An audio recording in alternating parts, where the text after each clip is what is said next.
এখানে সব কিছু লয়ে রেডি যাইতেছি গা।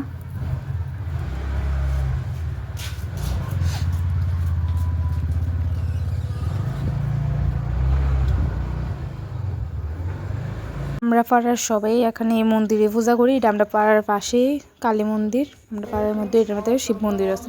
তো এখানে যাইয়া ভিড়ও আছে প্রচণ্ড, তো পায়ে লেছে অঞ্জলিটা।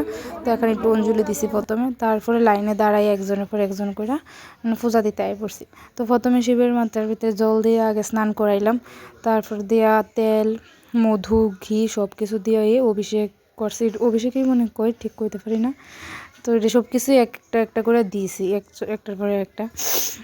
সুন্দর করে মন্দিরে দেখতে হতেছে, একদম তেল দিয়ে ভরাই লেছি। তো হাসি উঠতেছিল। আর আমি দই নিতে আমার মন নাই, দই যেন লাগে আমার মনে নাই। তো এটা একটু বৌদির থেকে একটু লয়ে লেছি দই, তার লাগে দইটা কম। তো এটা কেউ কিছু ইয়ে করো না। তারপরে বালা করে তারা একটু মরে স্নান করে দিতে আসলাম সুন্দর করে। তারপরে আমি গেছি কেন বুঝলা, এরপরে কি তাদের খুঁজে হইতেছি না। তো আমার বোন পাশের থেকে করতেছে দুধ দিয়ে গিয়ে স্নান করেছি। তো আমার মন হয়েছে আবার, তো এনে দুধ দিয়ে বালা করে স্নান করে লাইতেছি। তারপর আমি এক এক করে ফুল দুব্বা সব কিছুই দিয়ে দিছি।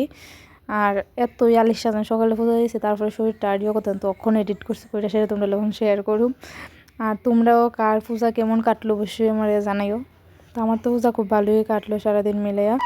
তারপর দেখানো ঠাকুরের দুধ দেখাই নিলাম।